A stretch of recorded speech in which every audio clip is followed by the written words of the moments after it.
નમસ્કાર વિદ્યાર્થી મિત્રો. આગળ આપણે પહેલા લેક્ચરમાં આપણે સ્ફટિકમય અને અસ્ફટિકમય વચ્ચેનો તફાવત જોયો અને બીજો એક ટોપિક જોયો કે સ્ફટિકમય ઘન પદાર્થનું વર્ગીકરણ 4 પ્રકારે કરવામાં આવે છે તે જોયું. ઓકે, એ આપણું બેઝિક હતું. હવે અહીંથી આપણા ચેપ્ટરની શરૂઆત થાય છે મેઇન. તો શરૂઆત કરીએ તો પહેલો શબ્દ છે કે સ્ફટિક, લેટાઇસ અને એકમ કોષો. તો સૌથી પહેલાં વ્યાખ્યા સમજીએ. અવકાશ લેટિસ કોને કહેવામાં આવે? તો કે બિંદુઓનો એવો ચોક્કસ સમૂહ કે જેને એકબીજા સાથે જોડવામાં આવે. ફરીથી શબ્દ ઉપર ધ્યાન આપો. બિંદુઓનો એવો ચોક્કસ સમૂહ કે જેને એકબીજા સાથે જોડવામાં આવે અને આ બિંદુઓને એકબીજા સાથે જોડીએ તો એક ચોક્કસ પ્રકારની ભાત અથવા રચના અથવા તો એક ડિઝાઇન તૈયાર થાય. તો આ પ્રકારની રચનાને અવકાશ લેટિસ કહેવામાં આવે છે. વિદ્યાર્થી મિત્રો, આ શબ્દ લેટિસ તેને ઉચ્ચાર લેટાઇસ તરીકે પણ કેટલાક કરે છે અને લેટિસ તરીકે પણ કરે છે. એનો મિનિંગ એક જ થાય છે, બરાબર છે. એનો અર્થ થાય છે રચના અથવા તો ભાત. તો જે પણ લેટાઇસ શબ્દ છે ઇંગ્લિશ વર્ડ છે, એનું ગુજરાતી મિનિંગ રચના અથવા તો ભાત અથવા તો આપણે ડિઝાઇન તરીકે કરી શકીએ. તો ફરીથી અવકાશ લેટાઇસની વ્યાખ્યા શું છે કે બિંદુઓનો ચોક્કસ સમૂહ કે જેને એક સાથે જોડવામાં આવે. જોડીએ એટલે શું થાય? એક ચોક્કસ પ્રકારની રચના તૈયાર થાય. તો આવી રચનાને શું કહેવામાં આવે છે? અવકાશ લેટિસ રચના કહેવામાં આવે છે. તો એક ઉદાહરણ જોઈએ. આ એક આકૃતિ છે. તો અહીંયા 1 2 3 4 5 6 7 અને 8 બિંદુઓ છે. તો આ 8 બિંદુઓ છે. તો આ 8 બિંદુઓને આપણે શું કરીશું? તો કે રેખા વડે જોડીશું. તો રેખા વડે જોડીશું એટલે શું થશે? એક ચોક્કસ પ્રકારની રચના અથવા એક ચોક્કસ પ્રકારની ભાત અથવા એક ચોક્કસ પ્રકારની ડિઝાઇન અથવા તો આકૃતિ તૈયાર થશે. તો આ જે રચના છે એ રચનાને શું કહેવામાં આવે છે? અવકાશ લેટિસ અથવા તો લેટાઇસ રચના કહેવામાં આવે છે. થઈ ગયું? ઓકે, આગળ શું લખ્યું છે? તો કે અવકાશ લેટાઇસમાં ભાગ લેતા દરેક બિંદુને મોટિફ તરીકે ઓળખવામાં આવે છે, જે અણુ પણ હોઈ શકે, પરમાણુ પણ હોઈ શકે અને આયન પણ હોઈ શકે. તો વિદ્યાર્થી મિત્રો, આ જે બિંદુઓ છે એ બિંદુઓને આપણે શું કરીશું? તો કે મોટિફ તરીકે ઓળખીશું. તો આ જે બિંદુ છે એ સ્ફટિક રચનામાં અણુ પણ હોઈ શકે, પરમાણુ પણ હોઈ શકે અને આયન પણ હોઈ શકે. તો આ બિંદુઓને આપણે મોટિફ તરીકે ઓળખીશું. ઓકે, બે અગત્યના ટોપિક છે વિદ્યાર્થી મિત્રો. 1 માર્ક્સના સવાલમાં પૂછી શકાય કે સ્ફટિક લેટિસની લાક્ષણિકતા સમજાવો. તો કોઈ પણ સ્ફટિક હોય એ સ્ફટિક લેટિસની લાક્ષણિકતા શું હશે? તો કે સ્ફટિકના પ્રત્યેક બિંદુને લેટિસ બિંદુ અથવા તો લેટાઇસ સ્થાન કહેવામાં આવે છે. ફરીથી આપણે આકૃતિ પર ધ્યાન આપીએ. તો આકૃતિમાં આ જે પણ બિંદુ છે એ દરેક બિંદુને આપણે મોટિફ તરીકે કર્યા, બરાબર છે. આ મોટિફને જ શું કહેવામાં આવે છે? લેટિસ બિંદુ અથવા તો લેટાઇસ સ્થાન કહેવામાં આવે છે, બરાબર છે. ઓકે, ત્યારબાદ છે કે લેટિસનું પ્રત્યેક બિંદુ એક ઘટક કણ દર્શાવે છે. તો જે પણ બિંદુ છે એ બિંદુ શું કરે છે? તો કે ઘટક કણ દર્શાવે છે, જે અણુ પણ હોઈ શકે છે, પરમાણુ પણ હોઈ શકે છે અને આયન પણ હોઈ શકે છે. ઓકે, ત્યારબાદ છે ત્રીજી લાક્ષણિકતા કે આ જે પણ લેટાઇસ બિંદુઓ છે, આ લેટાઇસ બિંદુઓને એક ચોક્કસ રેખા વડે જોડતા શું બને છે? એક ચોક્કસ ભૌમિતિક આકાર બને છે, જેને સ્ફટિક લેટાઇસ અથવા તો સ્ફટિક રચના કહેવામાં આવે છે. તો ફરીથી આ જે બિંદુઓ છે, બિંદુને આપણે એક રેખા વડે જોડીએ તો એક ચોક્કસ પ્રકારની રચના બને. આ રચનાને શું કહેવામાં આવે છે? સ્ફટિક લેટાઇસ કહેવામાં આવે છે. તો 3 લાક્ષણિકતા છે, ફરીથી જોઈ લો. પહેલું છે જે બિંદુઓ છે, આ બિંદુઓને શું કહેવામાં આવે છે? લેટાઇસ સ્થાન અથવા તો લેટિસ બિંદુ કહેવામાં આવે છે. આ બિંદુ તરીકે શું હોઈ શકે? તો કે અણુ પણ હોઈ શકે, પરમાણુ પણ હોઈ શકે અને આયન પણ હોઈ શકે. અને ત્રીજું છે કે આ બિંદુને જો આપણે જોડીએ તો એક ચોક્કસ પ્રકારની રચના અથવા તો ભાત બને. તો એ રચનાને શું કહેવામાં આવે છે? સ્ફટિક લેટાઇસ અથવા તો સ્ફટિક રચના કહેવામાં આવે છે. તો આ 1 માર્ક્સનો અગત્યનો સવાલ હોઈ શકે કે સ્ફટિક લેટાઇસની લાક્ષણિકતા જણાવો. ઓકે, ત્યારબાદ છે એકમ કોષની લાક્ષણિકતા. તો આપણે કોઈ પણ એકમ કોષની લાક્ષણિકતા દર્શાવવી હોય તો આપણે શું કરવું પડે? તો કે કોઈ પણ એકમ કોષની લાક્ષણિકતા દર્શાવવી હોય તો આપણને તેના કેટલાક પરિમાણોની જરૂર પડે. તો આ પરિમાણો 2 પ્રકારના છે, એક બાજુ અને બીજું છે ખૂણા. બાજુની વાત કરીએ તો એકમ કોષના પરિમાણોની 3 ધારો છે. એ 3 ધારો એકબીજાને લંબ હોઈ પણ શકે અને લંબ ન પણ હોઈ શકે. આ 3 ધાર લંબાઈ, પહોળાઈ અને ઊંચાઈ છે. તો વિદ્યાર્થી મિત્રો, આ કોઈ એકમ કોષ છે. તો અહીંયા એ તેની લંબાઈ છે, આકૃતિમાં દર્શાવ્યું છે. એ લંબાઈને રિપ્રેઝેન્ટ કરે છે, બી પહોળાઈને રિપ્રેઝેન્ટ કરે છે અને સી એ જે પણ સ્ફટિક છે એ સ્ફટિકની ઊંચાઈને રિપ્રેઝેન્ટ કરે છે. વિદ્યાર્થી મિત્રો, હંમેશા આપણે લંબાઈને એ તરીકે લઈશું, પહોળાઈને બી તરીકે લઈશું અને ઊંચાઈને સી તરીકે લઈશું, કેમ કે દાખલામાં પણ આપણને એ રીતે જ જરૂર પડશે. એટલે આપણે એને એ રીતે જ યાદ રાખીશું, કોઈ પણ આ ઓર્ડર બદલીશું નહીં. તો અહીંયા એકમ કોષની લાક્ષણિકતાઓની વાત છે. તો આપણે કોઈ પણ એકમ કોષને સમજાવવો હોય તો આપણને બે વસ્તુની જરૂર પડે. એક, તેની બાજુ. તો તેની 3 બાજુ છે, લંબાઈ, પહોળાઈ અને આ છે ઊંચાઈ. લંબાઈને આપણે A વડે રિપ્રેઝન્ટ કરીએ, પહોળાઈને આપણે B વડે રિપ્રેઝન્ટ કરીએ અને ઊંચાઈને આપણે C વડે રિપ્રેઝન્ટ કરીએ. આ વાત થઈ બાજુની. હવે આ 3 ધાર વચ્ચેના 3 ખૂણા. ચલો 3 ખૂણાની વાત કરીએ તો 3 ખૂણા છે એ છે આલ્ફા, બીટા અને ગેમા. ચલો આલ્ફા, બીટા અને ગેમાની વાત કરીએ તો પહેલાં તો આપણને ખબર હોવી જોઈએ કે અહીંયા આલ્ફા કોને કહેવાય, બીટા કોને કહેવાય અને ગેમા કોને કહેવાય. તો A અને B વચ્ચેનો જે પણ ખૂણો છે વિદ્યાર્થી મિત્રો, હવે આને આપણે યાદ રાખવા માટે શું કરીએ તો કે ABC છે તો એને આલ્ફા, બીટા અને ગેમા સાથે સંકળીએ. તો A અને B છે, ચલો શું બાકી રહ્યું? C, એટલે અહીંયા ગેમા ખૂણો. બરાબર છે. ચલો B ગુણ્યા C, ચલો B એટલે પહોળાઈ અને C એટલે ઊંચાઈ, તો બાકી શું રહ્યું? A એટલે આલ્ફા ખૂણો. ચલો C એટલે ઊંચાઈ અને A એટલે લંબાઈ, તો બાકી શું રહ્યું? A અને C છે. બાકી શું રહ્યું? B એટલે બીટા ખૂણો.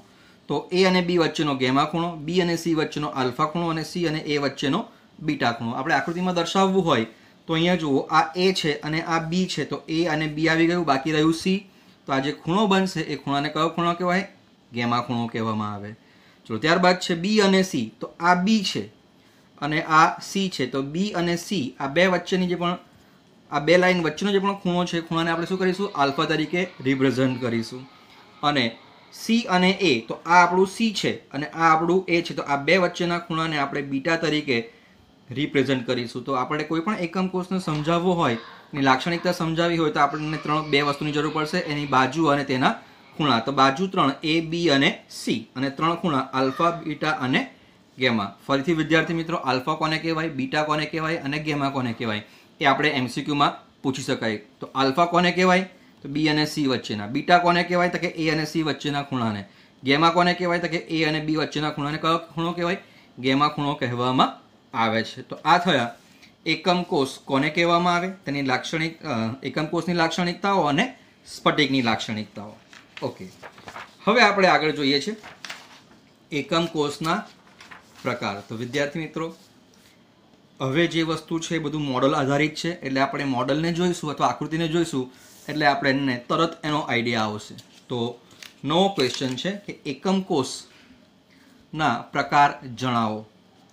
તો જે પણ એકમ કોષ છે એ એકમ કોષના પ્રકાર છે મુખ્યત્વે 2 પ્રકાર છે. એક આદિમ એકમ કોષ અને બીજું છે કેન્દ્રિત એકમ કોષ. ફરીથી એકમ કોષના કેટલા પ્રકાર છે? 2, આદિમ એકમ કોષ અને કેન્દ્રિત એકમ કોષ.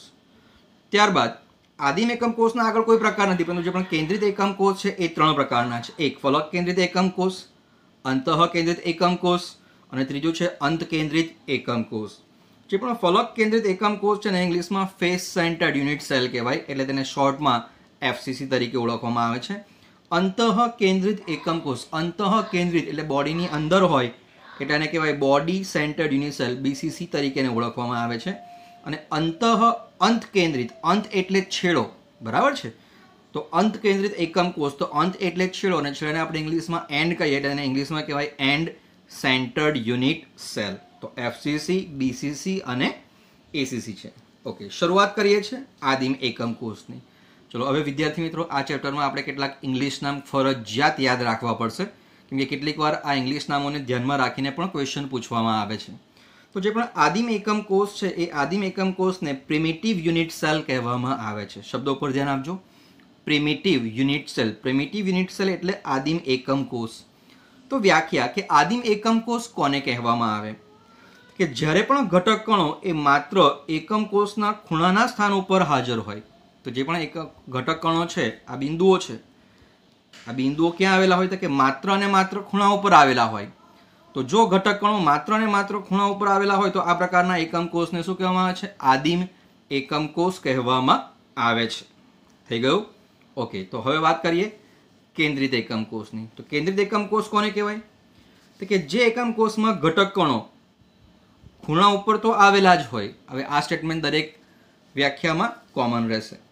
તો જે એકમ કોષમાં ઘટક કણો ખૂણા ઉપર તો આવેલા જ હોય, આ ઉપરાંત એકમ કોષના અન્ય ભાગ ઉપર આવેલા હોય તો આ પ્રકારના એકમ કોષને કેન્દ્રિત એકમ કોષ કહેવામાં આવે છે. વિદ્યાર્થી મિત્રો, ખાસ વ્યાખ્યા ધ્યાન રાખજો. કેન્દ્રિત એકમ કોષ કોને કહેવાય તો જે પણ ઘટક કણો છે ખૂણા ઉપર તો આવેલા જ હોય, 8 ખૂણા ઉપર 8 ઘટક કણો તો હોય જ. આ ઉપરાંત અન્ય કોઈ સ્થાને ઘટક કણ આવેલા હોય તો અન્ય કોઈ સ્થાને ઘટક કણ આવેલા હોય તો આ પ્રકારના એકમ કોષને કેન્દ્રિત એકમ કોષ કહેવામાં આવે છે. ઓકે, કેન્દ્રિત એકમ કોષના પ્રકાર છે 3. આપણે વાત કરી તેમ FCC, BCC અને ACC. શરૂઆત કરીએ છીએ પહેલી આકૃતિથી. તો ફલક કેન્દ્રિત એકમ કોષ, મેં તમને કીધું તેમ ફલક એટલે બાજુ, એને ઇંગ્લિશમાં ફેસ કહેવામાં આવે, બરાબર છે. કેન્દ્રિત એટલે શબ્દ આવે સેન્ટર્ડ, કેન્દ્ર, સેન્ટર આવે ને, એટલે એના ઉપરથી શબ્દ આવ્યો સેન્ટર્ડ. અને એકમ કોષ એટલે યુનિટ સેલ, એટલે એના ઉપરથી શબ્દ બન્યો FCC, face centred unit cell. Okay, તો શરૂઆત કરીએ કે ફલક કેન્દ્રિત એકમ કોષ કોને કહેવામાં આવે. તો કે જે એકમ કોષમાં 8 ખૂણા ઉપર 8 ઘટક કણો તો આવેલા જ હોય. આ સ્ટેટમેન્ટ બાકીની 3 બંને વ્યાખ્યાની અંદર કોમન રહેશે કે જે એકમ કોષમાં 8 ખૂણા ઉપર 8 ઘટક કણો તો આવેલા જ હોય. આ ઉપરાંત સમઘનના કુલ 6 ફલક અને પ્રત્યેક ફલકની મધ્યમાં એક ઘટક કણ આવેલો હોય તો આ પ્રકારના એકમ કોષને શું કહેવામાં આવે છે? ફલક કેન્દ્રિત એકમ કોષ તરીકે ઓળખવામાં આવે છે. વિદ્યાર્થી મિત્રો, સમજવા માટે અહીંયા આકૃતિ આપી છે. તો અહીંયા આકૃતિમાં આપણે જોઈ શકીએ છીએ કે અહીંયા એક એકમ કોષ આપેલો છે. તો અહીંયા પહેલી કન્ડિશન શું? તો આગળ આપણે પ્રિમિટિવમાં વાત કરી તેમ કે 8 ખૂણા ઉપર 8 ઘટક કણો તો હશે જ. આ ઉપરાંત પ્રત્યેક ઘટક કણ, તો અહીંયા ચોરસ છે, એ ચોરસની કુલ બાજુ કેટલી હશે? 6 બાજુ હશે. કઈ કઈ? તો કે આગળની બાજુ, પાછળની બાજુ, ઉપરની બાજુ, નીચેની બાજુ, બરાબર છે, અને સાઈડની 2 બાજુ. વિદ્યાર્થી મિત્રો, આપણે એને સમજવું હોય તો એક એક્ઝામ્પલ દ્વારા સમજીએ. સપોઝ કે આ એક સમઘન છે. આ સમઘનની બાજુઓની વાત કરીએ તો આપણને સમઘનની બાજુની વાત કરીએ તો આ પહેલી બાજુ, આ બીજી બાજુ, આ ત્રીજી બાજુ અને આ ચોથી બાજુ. તો આજુબાજુ 4 બાજુ થઈ. 5મી બાજુ ઉપરની અને 6ઠ્ઠી બાજુ શું થશે? નીચેની બાજુ થશે, બરાબર છે. તો આમ કુલ સમઘનની કેટલી બાજુ હશે? 6. તો હવે ફલક કેન્દ્રિત કોને કહેવાય? તો કે 8 ખૂણા ઉપર 8 ઘટક કણો તો હશે જ, બરાબર છે. આ ઉપરાંત પ્રત્યેક ઘટક કણ ક્યાં હશે? તો કે સપોઝ કે આ એક બાજુ છે તો આ બાજુની મધ્યમાં આ ઘટક કણ છે. આ બાજુ છે તો આ બાજુની મધ્યમાં આ ઘટક કણ છે. આ બાજુની મધ્યમાં આ ઘટક કણ છે. આ બાજુની મધ્યમાં આ ઘટક કણ છે. આજુબાજુની 4 બાજુ થઈ ગઈ. 4 બાજુમાં 4 ઘટક કણ આવી ગયા. એક ઘટક કણ ઉપરની ફલકના મધ્યમાં અને એક ઘટક કણ નીચેની ફલકની મધ્યમાં આવેલો હશે. તો આમ 8 ખૂણા ઉપર 8 ઘટક કણો તો હશે. આ ઉપરાંત પ્રત્યેક ફલકની મધ્યમાં એક ઘટક કણ આવેલો હોય. તો આ પ્રકારના એકમ કોષને ફલક કેન્દ્રિત એકમ કોષ કહેવામાં આવે છે. વિદ્યાર્થી મિત્રો, હજી સારી રીતે સમજવું હોય તો ધારો કે આપણું ઘર છે, આપણે જે રૂમમાં બેઠા છે, તો આપણા રૂમમાં જે બેઠા છે તો આપણી આજુબાજુની 4 દિવાલ, એ 4 બાજુ થઈ. એક દિવાલ આપણું ધાબુ ઉપરનું બાજુ અને એક નીચેની જમીનની તરફ, બરાબર છે. તો આમ કુલ કેટલી બાજુ થઈ? 6. તો દરેક ફલકની મધ્યમાં એક ઘટક કણ આવેલો હોય તો એને શું કહેવામાં આવે છે? ફલક કેન્દ્રિત એકમ કોષ કહેવામાં આવે છે. તો બીજું છે કે અંતઃ કેન્દ્રિત એકમ કોષ કોને કહેવામાં આવે? તો અંતઃ કેન્દ્રિત એકમ કોષની વાત કરીએ તો અંતઃ એટલે કોષની અંદર છે, એટલે બોડી સેન્ટર્ડ, બોડીનો B, સેન્ટર્ડનો C અને યુનિટ સેલમાંથી સેલનો C. તો અંતઃ કેન્દ્રિત એકમ કોષને BCC તરીકે ઓળખવામાં આવે છે. તો BCC એટલે શું? તો કે જે એકમ કોષમાં 8 ખૂણા ઉપર 8 ઘટક કણો તો આવેલા જ હોય. મેં તમને આગળ વાત કરી તેમ કે દરેક વ્યાખ્યામાં આ પહેલું સ્ટેટમેન્ટ કોમન રહેશે. તો જે એકમ કોષમાં 8 ખૂણા ઉપર 8 ઘટક કણો તો આવેલા જ હોય. આ ઉપરાંત દરેક ઘટક કણ આ ઉપરાંત કોઈ એક ઘટક કણ, તો અહીંયા જુઓ 8 ખૂણા ઉપર 8 ઘટક કણો છે, પણ આ જે એક ઘટક કણ છે ક્યાં આવેલો છે? એકમ કોષની મધ્યમાં આવેલો છે. અને મધ્યમાં આવેલો છે એટલે આ પ્રકારના એકમ કોષને શું કહેવામાં આવે છે? અંતઃ કેન્દ્રિત એકમ કોષ BCC તરીકે ઓળખવામાં આવે છે. થઈ ગયું. 8 ખૂણા ઉપર 8 ઘટક કણ અને આ એક ઘટક કણ ક્યાં આવેલો છે? બરાબર એકમ કોષની મધ્યમાં, બોડીની સેન્ટરમાં આવેલો છે. અને બોડીની સેન્ટરમાં આવેલો છે એટલે તેને શું કહેવામાં આવે છે? બોડી સેન્ટર્ડ યુનિટ સેલ તરીકે ઓળખવામાં આવે છે. તો બીજું છે અંતઃ કેન્દ્રિત એકમ કોષ, અંત કેન્દ્રિત એકમ કોષ. અંત એટલે છેડો, એટલે એનો ઇંગ્લિશ વર્ડ છે અંત એટલે એન્ડ. કેન્દ્રિત એટલે સેન્ટર એન્ડ યુનિટ સેલ એટલે C, એટલે એને ECC તરીકે દર્શાવવામાં આવે છે. તો અહીંયા પણ સેમ વસ્તુ રહેશે કે જે એકમ કોષમાં 8 ખૂણા ઉપર 8 ઘટક કણો આવેલા હોય અને આ ઉપરાંત 2 ઘટક કણો એ સામસામેના વિરુદ્ધ ફલક ઉપર આવેલા હોય તો આ પ્રકારના એકમ કોષને અંત કેન્દ્રિત એકમ કોષ કહેવામાં આવે છે. થઈ ગયું. તો ફરીથી આ કોઈ એકમ કોષ છે, બરાબર છે. તો આ એકમ કોષના 8 ખૂણા ઉપર 8 ઘટક કણો તો આવેલા જ હશે. આ ઉપરાંત કોઈ પણ 2 વિરુદ્ધ ફલક, સપોઝ કે આ ફલક લઈએ તો આ ફલકની મધ્યમાં એક ઘટકણ હશે તો એની વિરુદ્ધ ફલકની મધ્યમાં આ ઘટકણ, બરાબર છે. તો આ બે ઘટકણ આવેલા હોય. ધારો કે તમે આ બાજુના ફલકના મધ્યને ઘટકણ તરીકે લો તો પેલી બાજુનો ફલકનો મધ્ય આ થશે, બરાબર છે. એટલે કોઈ પણ બે વિરુદ્ધ બાજુના ફલકના ઉપર ઘટકણ આવેલા હોય તો આ પ્રકારના એકમ કોષને શું કહેવામાં આવે છે? અંત કેન્દ્રિત એકમ કોષ કહેવામાં આવે છે. થઈ ગયું? તો આ થયું એકમ કોષ અને તેના પ્રકાર. તો ફરીથી એકમ કોષની વાત કરીએ તો આદિમ એકમ કોષ અને કેન્દ્રિત એકમ કોષ. કેન્દ્રિત એકમ કોષના 3 પ્રકાર FCC, BCC અને ACC. ચલો, આદિમ એકમ કોષ કોને કહેવાય? તો ઘટકણો ક્યાં આવેલા હોય? માત્ર અને માત્ર ખૂણા ઉપર આવેલા હોય. ફલક કેન્દ્રિત કોને કહેવાય? તો કે ખૂણા ઉપર તો આવેલા જ હોય, આ ઉપરાંત દરેક ફલકની ક્યાં આવેલા હોય?